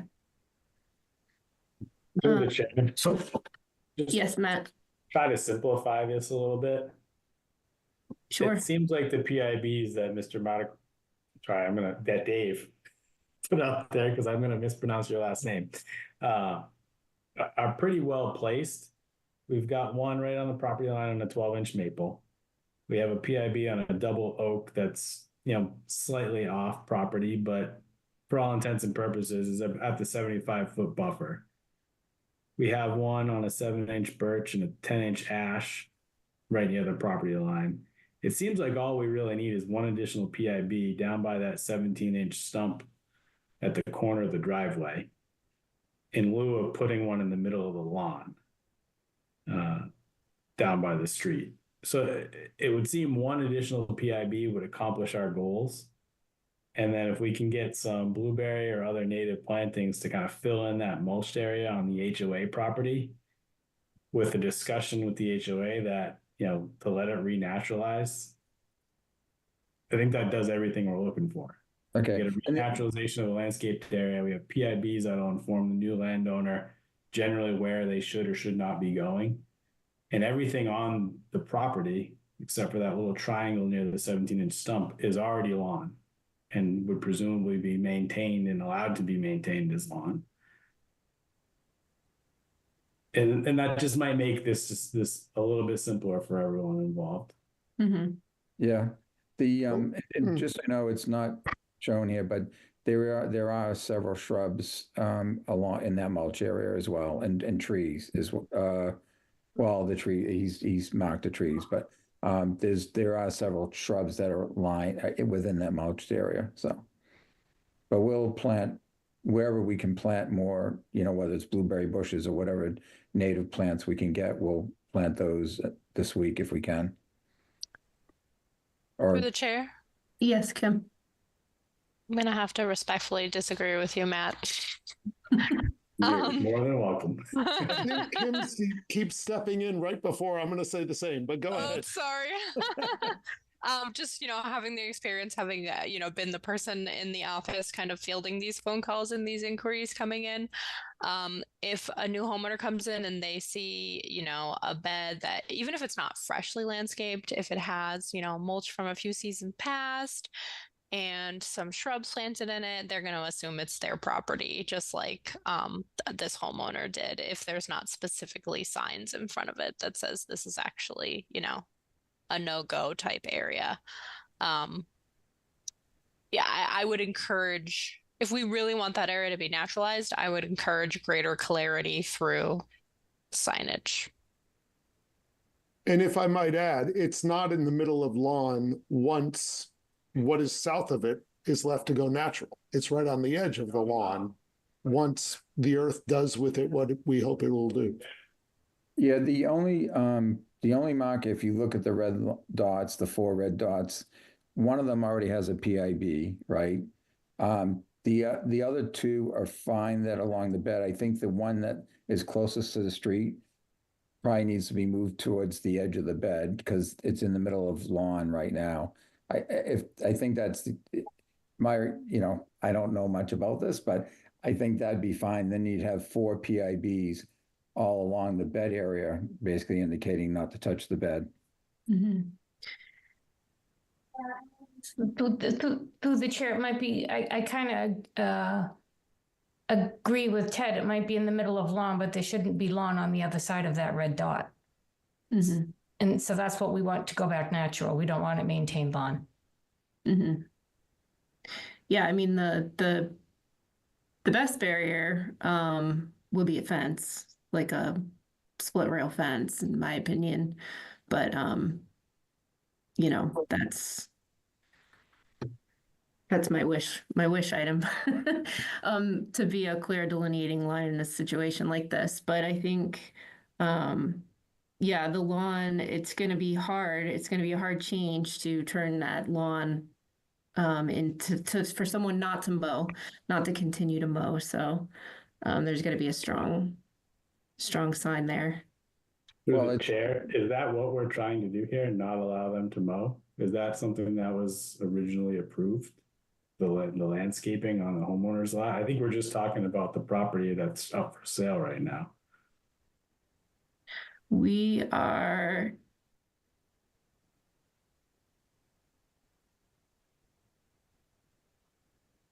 So we're issuing a C. If I understand this correctly, we're entertaining a COC for the property that has the residence on it. Correct. So the lawn on the HOA property isn't anything that we're entertaining tonight. Or the landscaping for that matter. Yeah, I suppose that would be bringing the HOA into the Conservation Commission to talk about encroachment.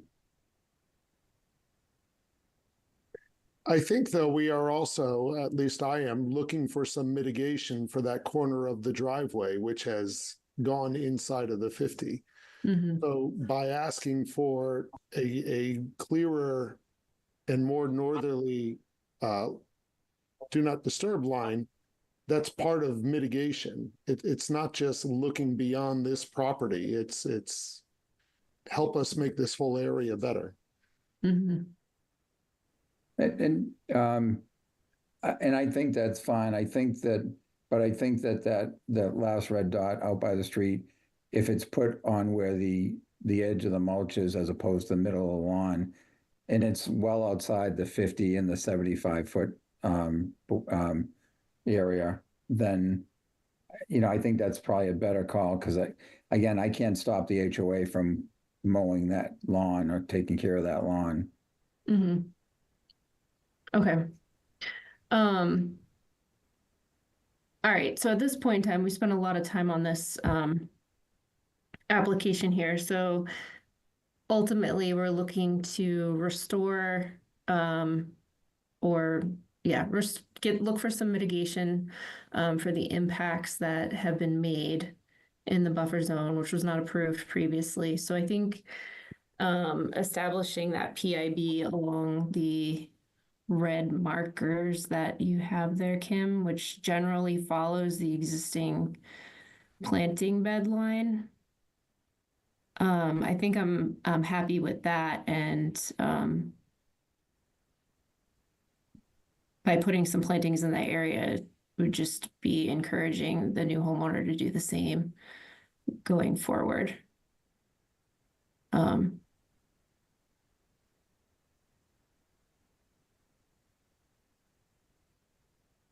have a question. Yes, Dave.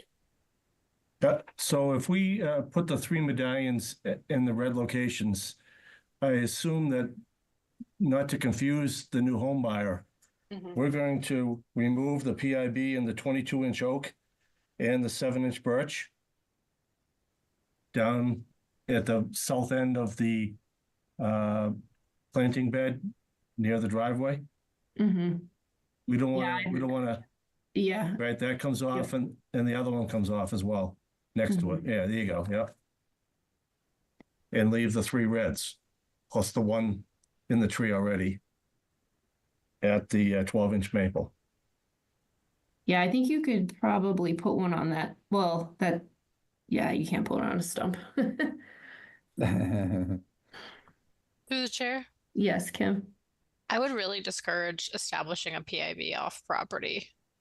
That's why I moved this one up here. I don't know if that's how the commission feels about that, but to Matt's point, we're looking at a COC for this property. It just so happens that the resource area is on the adjacent property, but we still want to encourage this homeowner not to encroach not only on property that isn't theirs, but further within the buffer zone. Yeah, no, that makes sense. We just need to establish the line on the plan and in the field. Yeah, and I, not to bring it up again, but the only question I have is that last red one that's on the property line near the street. I think it's going to be confusing if it's in the middle of a lawn. If it's you move it just a few feet towards the the curve in the border there. I know it's not on my property, but I don't think there'll be a problem with that. Just so I'm not having it in the middle of the lawn. I think is going to be a bit confusing, and it's unclear. Does that go all the way to the continue down the next lot over the HOA lot all the way down to the corner of the street? So it's probably a bit confusing. Through the chair. Yes. Mr. Rogers, is that area by the end of your driveway, is that mulch as well, where it says, looks like the telephone handle and electric handle? There's an electric box, a telephone box, and there's a juniper bush that's there. I'm not sure if there's a picture of it. I don't see. I think that's lawn. Yeah. It's lawn, and then there's a so you see there, oops, that if you go back to that picture. So this is the street, and my driveway's there on the left, and that. Yeah. So if we put the PIB at the edge of that mulch bed, that would get it out of the lawn, keep it on the property line. Yeah, I still think it's going to be a bit confusing to people in terms of. I agree. That whole lawn area that goes down to the corner of Wedgewood. What happens with that? Yeah. Which is all HOA property. Through the chair, in my opinion, moving it to the edge of the bed just encourages the new homeowner to maintain that lawn that's off property.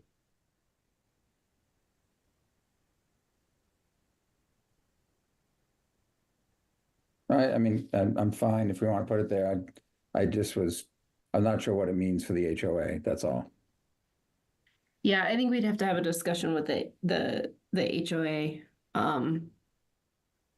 They mow that, Mr. Rogers, or you mow that right now?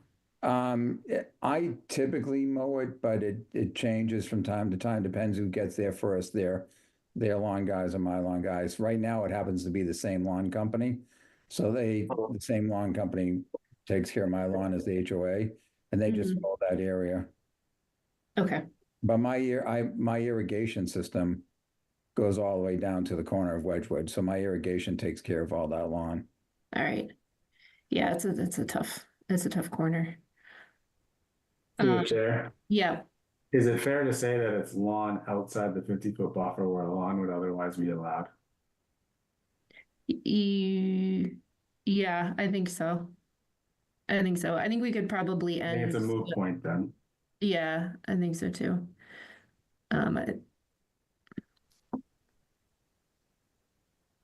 Yeah. I think, this is a dated plan, or it's, 1995, obviously we're kind of working with what we got here. We need to work on our education and outreach, I think. So I am okay with eliminating that last red dot.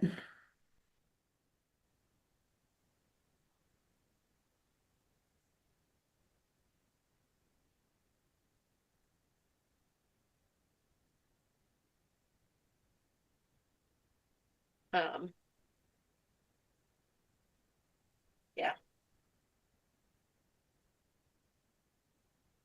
Melissa, I guess I would say that I don't have a strong enough opinion, and generally speaking, I'm with you, and I wish we had a fence all the way along there and let the HOA deal with the lawn as they would. But I'm not going to ask Mr. Rogers to put up a fence to get his COC. But I certainly think for future hearings that I'm getting tired of people ignoring posts with medallions on them. And on newer developments, I'm going to begin pushing harder that there needs to be a fence. But on that last medallion, I don't have a strong enough opinion. It seems like there's good arguments going both ways, and whatever the rest of the majority of the commission thinks, I'm fine with that. Okay. I think we could probably reach out or when we have our new agent on board, maybe that is a good assignment to send a friendly letter to the HOA to address the adjacent lot and notify them of this decision by the commission, and that, do not want this bed landscaped potentially, and see if they're amenable to talking to their landscaper and addressing the landscape bed anyway on that portion of their property. Oh, okay. So we need to get the plan updated, and hopefully some plans or plantings in there. Can we do that for the next meeting, which is October 22nd? Mr. Rogers, is that? Yeah, I'll make sure the plantings get in before then. And Dave, can you, I assume you and I can talk and you'll do the PIBs where they've indicated?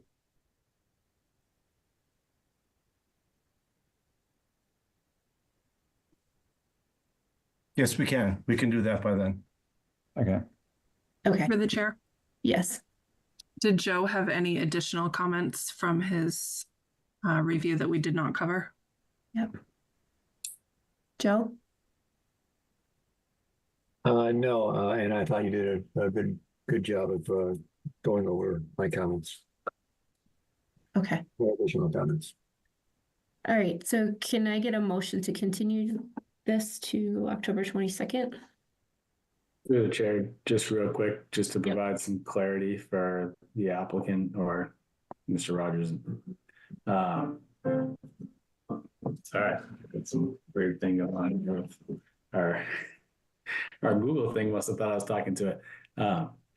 Can we clarify where and how many plantings we're expecting so that everyone's on the same page?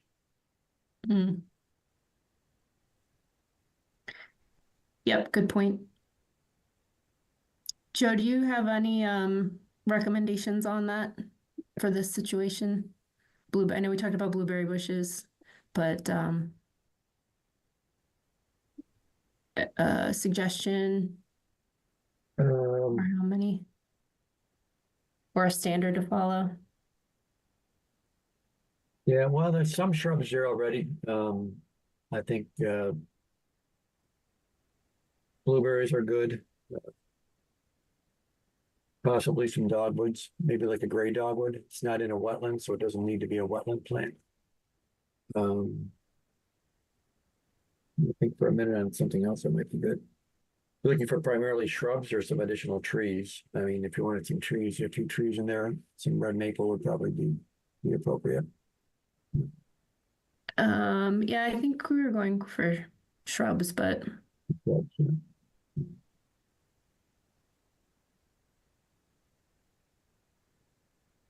The chair? Yes. Witch hazel, but yeah. Do we want to require plantings on property that's not owned by the COC applicant, or do we want to just recommend that the area be planted if possible? yeah, I think we want maybe some plantings because there's a triangle there, right? This spot. Okay. Yep. And then I think, like I said, I'd like to follow up at some point in time with the HOA on the rest of that area. Through the chair, as far as the density, something 6 to 8 feet on center. So 6 to 8 feet. The square footage divided by 36 to 64, somewhere in that area. Through the chair, would it be fair to say we're looking for 8 to 12 shrubs within the area shown in purple on the plan to supplement the existing shrubs? Yeah, you did that math out. I trust you. I didn't do the math out. I'm just gauging based on the scale and the size of that polygon that it's probably going to be about 8 to 12 because the picture showed there were probably 4 to 8 shrubs already in that footprint, some looking better than others. So if we just supplement those in the judgment of the engineer or landscape architect with what species and spacing, then I think we're happy. At least I would be. Yeah. So, Through the chair, can we suggest that, or just put in the notes that those shrubs are native? Yes, absolutely. Through the chair, and I can, and I can provide a plant list and try to highlight the plants that are, appropriate for that, like facultative backup species. So the applicant has a few more choices. Mm-hmm. All right. Kim, when do you think you or Anna would be able to provide that list? Because I'll probably work on this tomorrow. I'm sure within the next day or two. Okay. All right. Through the chair, one quick. Yes. So that little blue wedge there is about 33 feet long. And it's the widest location near the driveway is only 9 feet. So just to give some sort of perspective there for the spacing of the plantings is not a lot of room there to do 12 plantings. Is that what the board is looking for?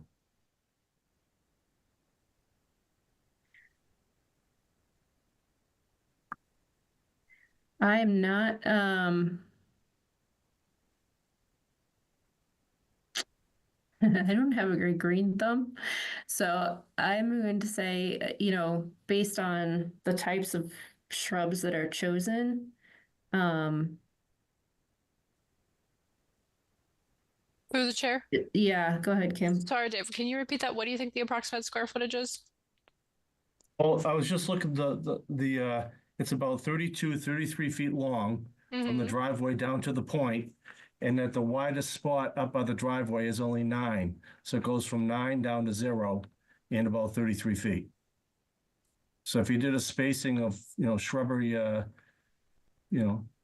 foot on center, you're probably looking at 5 or 8 shrubs, not quite 12. Is that okay? Sounds like you're right in the 8 to 12 range. Yeah, I was gonna say I just did the math. It's Sounds like it's going to be the magic number. Yeah. All right. Yeah, 6 along the line and then a couple more in between. Yep. Okay. Good. All right. Any more questions? I think we're good. So can I get a motion to continue to October 22nd? So moved. Second. All in favor, Ed? Aye. Jim? Aye. Ted? Ted is an aye. Janine? Aye. Matt? Aye. Heather? Aye. And I'm an aye. Great. Thank you. No, thank you. See ya next time. Can I ask one more question? So assuming that plants are in, those medallions are in at the next meeting, is that all that's going to be needed to get the COC? Yes. Okay. All right. Thank you. Mm-hmm.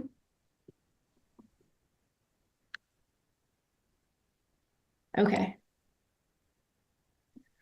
Next up, we have 38 Stony Brook Road.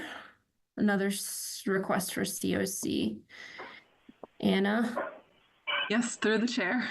So 38 Stony Brook Road, new construction single family house with septic in the front yard, house mostly or completely outside the 100-foot buffer zone. Sorry, I had a note to double check that.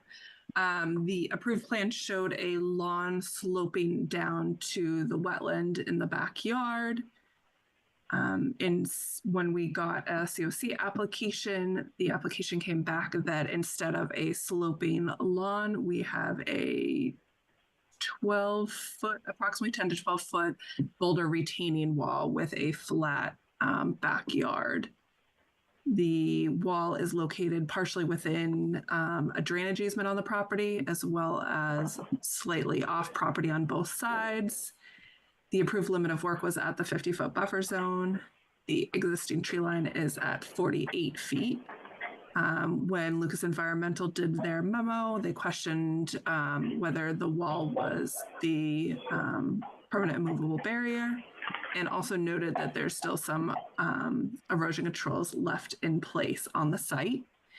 The applicant did review Lucas's memo and has provided a response to Lucas and the commission. They provided a structural engineer letter regarding the stability of the retaining wall, indicated the wall is the PIB. The existing pipe at the base of the wall that Lucas called out is from the foundation drain. And they have not yet, as of their response, talked to the neighbors or the developer about the walls on the neighbor's property and in the drainage easement. So the applicant, Mr. Silva, is on the call for additional questions from the commission. Okay. Thank you, Anna. Mr. Silva, are you there? Here? I am here. Can you hear me? Yes. All right, perfect. Do you have anything to add to what Anna said, or have you talked to any of those parties since then? in I have regards to the not- easement? I have not talked to them, not talked to them yet. I'm still we're in the process of moving from the old house to the new house, so there's been a lot of things happening at that point. But that is on my list to discuss with both neighbors, because there is slight overage of the wall onto both of their property. So I have to talk to both neighbors, as well as Prime, in regards to the basin area. That area right there that you're looking at. From what we're told, some of those boulders are on there, even though they're past the silt fence, the approved silt fence from the land use. That's in the area that wasn't within the buffer zone, so being extra safe, I guess. We continued on the wall that was started off by the neighbor as part of his area to stay away from the basin drain. So there's probably bad assumptions made in terms of just continuing on his work to make sure that we stayed past the silt fence and away from the buffer zone. The piece also is the 48 feet mark. There was no tree cutting done within that, so we stayed within outside of the 50 feet. And Dave and I took a look and just to verify there were no stumps or anything that were cut. So we've confirmed that. It's just a natural ending of the tree canopy at that 48-foot mark. All the cutting was done past that point before the silt fence area. Okay.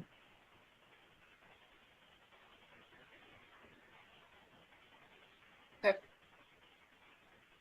So I think one of the biggest questions I have in my mind, which I guess isn't not answered yet, is that wall and how it might affect the access to maintain the infiltration or the stormwater basin. Yeah, I have that answered. They access that wall from the other side of the neighbor's house on the right. So that's the access point to that basin. The basin ends on my side, so there's very little of that basin within my property line.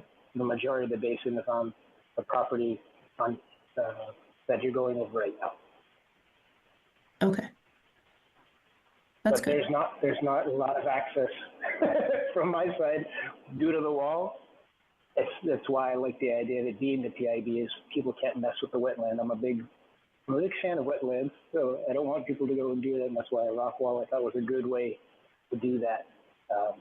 With all the rocks that came out of doing the foundation and so on and so forth, I just did not expect the septic guy to go as high as he did, but it's there now.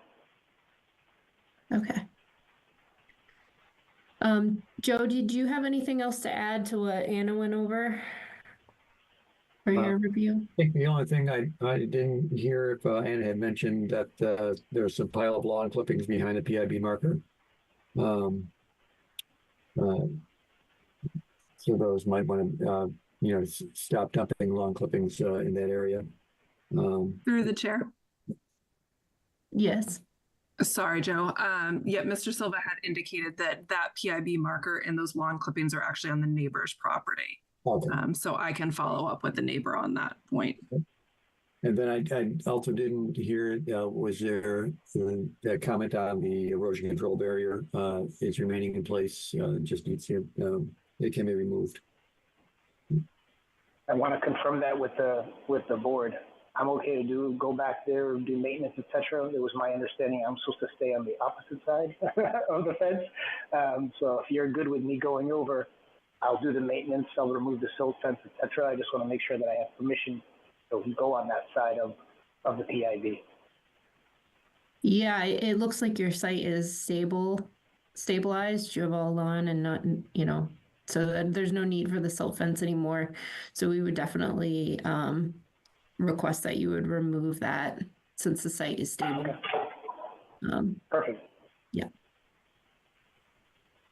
And that was it as far as any additional comments for me. Okay. All right, so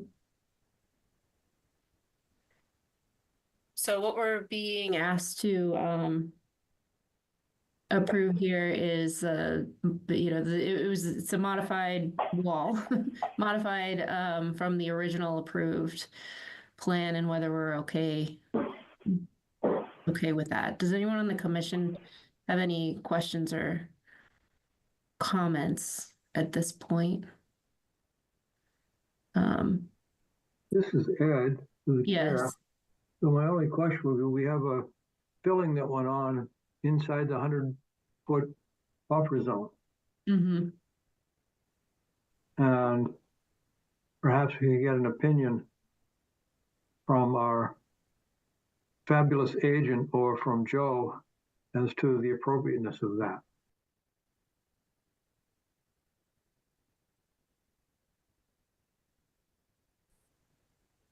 Through the chair?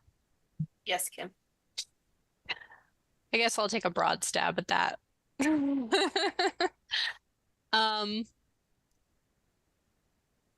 There was some deviation from the approved plans. So certainly, the approved plans had a gentler slope and then a shorter wall. I don't think that the wall was constructed substantially in a different location than was approved. In terms of, buffer zone preservation, I think we have substantially what we had approved. I think what we're looking at here is possibly a slight increase in the velocity of the runoff that might be coming off the property, because of the, flat lawn and then steep slope and kind of increase in the boulder wall. But I don't think there's any difference in like quality of runoff that's coming into the wetland from this property, or overall volume, I think is negligible. So not the most ideal situation, but also I don't think the most detrimental in terms of inputs to the wetland versus what was originally approved by the commission. Does that answer your question, Ed? Okay. Yeah, I think in my opinion, it's something that we would have entertained or potentially approved originally, because the impact area is the same. The lawn footprint is the same.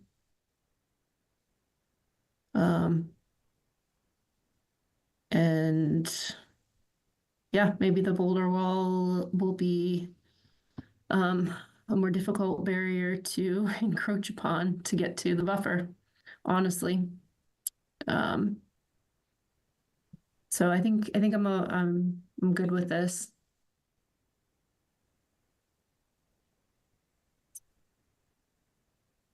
Anyone? Else, anyone from the public? I don't think we have too many on the line. You have anything, Jim? No, I was just saying, I'm good with it. Okay. All right, let's take a vote on it then. Can I get a motion to approve this certificate of compliance and signatures by Anna? So move. Second. Great. All in favor, Ed? Aye. Jim? Aye. Ted? Aye. Janine? Aye. Matt? Aye. And Heather? Aye. And I'm an aye. So you are all set. Mr. Silva. Thank you. Thank you so much. Thank you. And if you can also send me those plantings that are local, I need to do some more landscaping, so I'd love to do those as well if you can send that to me. Absolutely, and I do have happy to. contact for HOA. I live in the same neighborhood as Mr. Rogers, so if you need an HOA contact, just let me know. I'll shoot that off to you. Appreciate it. Thank you. Thank you all. Have a great night. All right, next up we have Keeley, 60 Pine Island Road. Another request for certificate of compliance. Through the chair, happy to provide an update for you all on 60 Pine Island Road. If you guys remember, Mr. Keeley has come to the commission a few times over the last 9 or so months. He had, it was a demo rebuild single family house on Lake Maspinock down on Pine Island Road.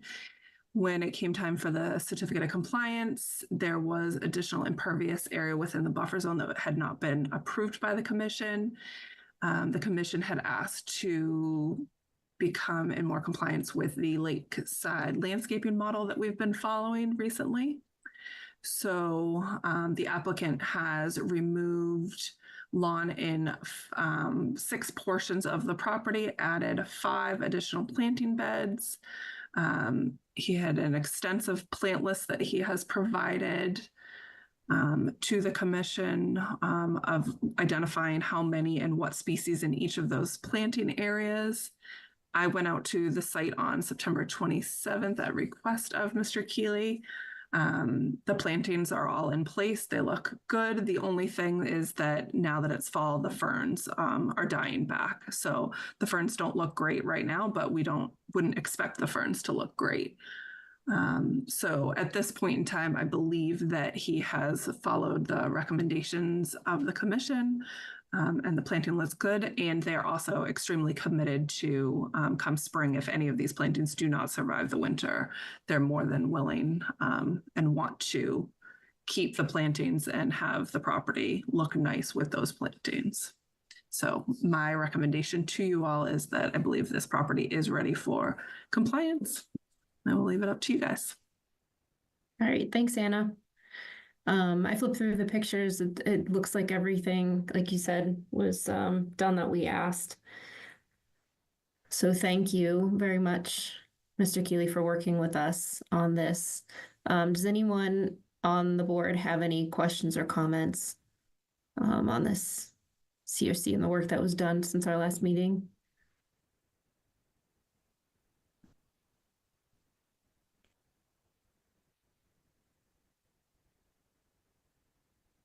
Okay. Hearing none, I think I'm ready to go ahead and take a vote to close this one out. So if I can get a motion to approve the certificate of compliance with signature by Anna. So move. I'll second. Ed. All right. Do a roll call. Ed? Aye. Jim? Aye. Ted? Aye. Janine? Aye. Matt? Aye. Heather? Aye. And I'm also an aye. Great. Okay, moving right along. We have 86 R Elm Street, request for certificate of compliance. Anna, do you have a synopsis on this one for us? I sure do. 86R Elm Street was a new commercial building down between Putnam Pipe and where Building Blocks Academy is, kind of tucked in the back along 495. The applicant applied for certificate of compliance. Lucas Environmental's comments came back that the silt fence and erosion controls were still on site and the site was stable, so they should be removed, as well as there were some leftover PVC pipes from construction that should be removed from the buffer zone. The applicant took those comments, have removed the erosion controls, have loamed and seeded where the erosion controls were in place, and have removed those pipes. So at this point, I feel that the site is in good condition and ready for your sign off. Great. Joe, did you have anything else to add on this one? Nothing further. Looks like everything was addressed. It's good. Okay. Awesome. All right. Unless anyone has any questions or comments, I'll ask for a motion to approve this certificate of compliance with signatures by Anna. So moved. Second. All right, all in favor. Ed, Aye. Jim, Aye. Ted, Aye. Janine, Aye. Matt, Aye. and Heather. Aye. And I'm an aye. Guys, look at this BMP. That's impressive. Like, that's a cool one. Just need those metal meshing to stay in place for the next 30 years. Yeah. You'll have to check up on that one. But it's like a good example of that. Yeah, those are nice gabion walls. Yeah. All right, stormwater moment. Made my whole night worth it, just like that.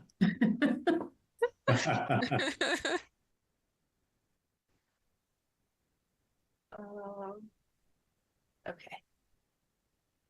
Next up, we have 19 Tamara Lane. Another request for certificate of compliance.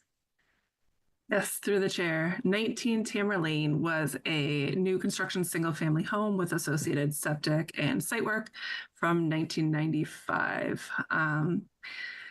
Again, this one was caught during a property sale, that there was no certificate of compliance. I don't believe that this is the original owner, but it could be the original property owner in this one as well.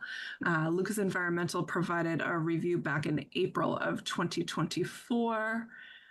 Their comments included the approved limit of work was 41 feet off the resource area, and the bottom of that armored slope there is at 30 feet. The applicant was asked to update the site plan to show some additional features on the property, included some walkways to the driveway. And there was also some brush and grass clipping piles within the buffer zone. The applicant's representative has provided that updated site plan and proof that the brush and grass clippings have been removed. So at this point, even though the limit of work is closer than the approved with that stone slope going down to the buffer zone, I'm not concerned about additional encroachment into the buffer zone there, and I believe it is ready for compliance. Okay, great. Thanks, Anna. Anyone have any questions on this one?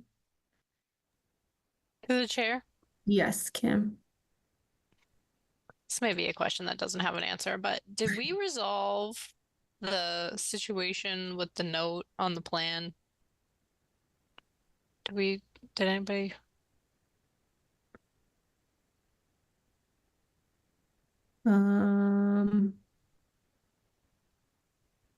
What? But okay, hold on. Oh, you know what? Yes, as-built information is based upon an on-the-ground survey.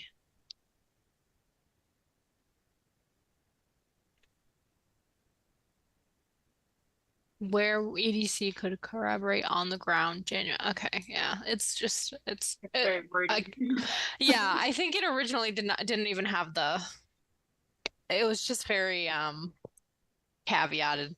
The survey was I believe you had updated. Yeah, through the chair, I believe you had asked for some additional. And that was okay. This was one of the things that I had asked for right before I left and was wondering if it kind of the loop got closed, but it does look like there's a little bit more information about when the survey was taken. So yeah, through the chair, I think we also, a lot of these 1995 orders the commission used to require that there was a deed reference that there was wetlands on the property. And that the commission has moved away from that requirement. So we have not been asking applicants to create new deeds to add that language so far. So I apologize. I think I missed that one on 1 or 2, but it's been the policy of the commission not to make an applicant redo their deed to add that language as well. Okay. All right. If Anna's good with it, I'm good with it. Can I get a motion to approve the certificate of compliance with Anna's signature? Or Anna to sign for the board? I'll make that motion. That I'll second. All right, all in favor. Ed? Aye. Jim, Aye. Ted, Aye. Janine, Aye. Matt, Aye. and Heather. Aye. Okay. Um, 3 School Street, request for certificate of compliance. Through the chair. 3 School Street, another new construction single-family home with a septic system and associated site work from 1995. This one was brought to the applicant's attention. They had come informally to talk to Kim and I a few months ago about a potential project on the property, and we were able to determine that this certificate had not been closed out and advised the applicant that the commission likely would want this dealt with before they entertained a new application for work within their jurisdiction on the property. So they applied for the certificate of compliance. Lucas Environmental went out in September. Their comments were that the site was overall in compliance with the approved plan with some minor deviations. They did note that there was additional buffer zone and resource areas on the plans that were not confirmed at the time of the certificate of compliance application. So any future projects would need a wetland delineation and review. So at this point, I do recommend the commission issue a certificate of compliance for 3 School Street. Okay. So just a point of understanding for me, you said there's additional wetlands resource areas. There's some called out as 2024. Are those approximate locations or there's additional in addition to those? I think at the top of the page, if you scroll up, is it just caught my eye? Edge of bordering vegetated wetlands 2024. Down by Yes. Through the chair, Joe, Yeah. could you clarify that comment? Here, Dave's here. There's an offsite BVW, which would need, if any work is proposed on this property, that would need to be delineated because the buffer zone extends onto the property. Okay, so the edge of BVW 2024 with those flags, those are confirmed and flagged on the property, and we're good with those. But there's additional off property is what that 100-foot buffer zone 20. I'm trying to clarify in my own mind here because I was not on the site for this particular one. So Tom had reviewed this one, but there's a BVW along the eastern side of the parcel with the wetland shown on the as-built. I think it's just a reminder that any future work would need review of that wetland line. Okay. Through the chair? Yes. Just a point of clarification. I think that the applicant has taken the initiative to have an updated wetland delineation on the parcel because they are planning future work and a filing. So that might be why you're seeing these 2024 lines that are kind of in a separate area than the certificate that we're talking about. Correct. Okay. Dave, did you want to add anything to that? I see you. Yeah. So I don't believe Lucas has looked at those 2024 flags. We had those flags so that we could have an intelligent conversation with Kim and Anna about some future work on the northern end of the property. So, right now what we're talking about is down by the house, behind the house, wetlands from 1995. But any future work, I think, needs to be reviewed to the northerly of that house, number 3. Okay. So that's the part we're not. Gotcha. Yeah. Not approving any of those with Right. this. Yeah. Okay, thank you for clarifying. Through the chair. Yes. I noted that there were some retaining walls, rock slope, and a split rail fence that were not on the original as-built. I don't know if those were had been added or not. I had not reviewed or revised. Okay. Dave, do you know if they're included on this? the retaining walls adjacent to house number 3, that's inclusive. Those are complete. And there is a retaining wall to the north, closer to Pond Street that's shown. All right, I misread that. I'm sorry. My apologies. They're shown on the approved. They're shown on the as-built. They weren't shown on the approved. Oh, okay. Yep. Okay. Perfect. Okay, anything else? Any other questions, comments? Oh, I think we're good. All right, can I get a motion to approve this certificate of compliance and for Anna to make the signatures? This is Ed, so moved. Second. All right, all in favor, Ed? Aye. Jim? Aye. Ed? Aye. Janine? Aye. Matt? Aye. And Heather? Aye. And I am an aye. Great. Thank you very much. Yep, thanks for sticking with us, Dave. Alrighty. Have a good night. Bye-bye. All right. We're done with the certificate of compliance list. Next we have recommendation of the select board for Lake Maspinock Weed Citizen Advisory Group Commission representative.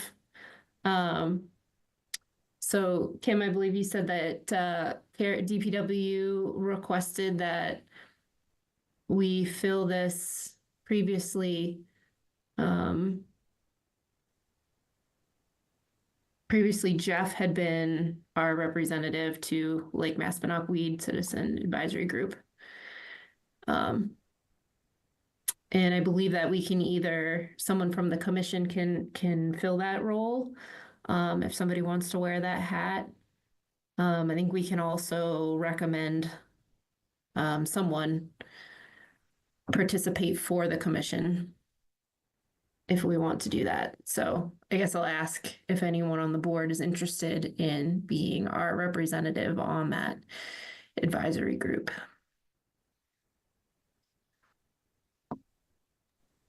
You know, we all wear a lot of hats.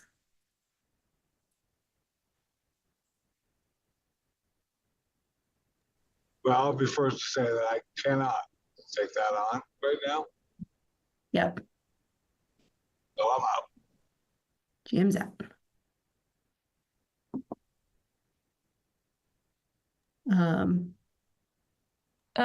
Do we know, I guess, like how often they meet, sort of what the commitment is?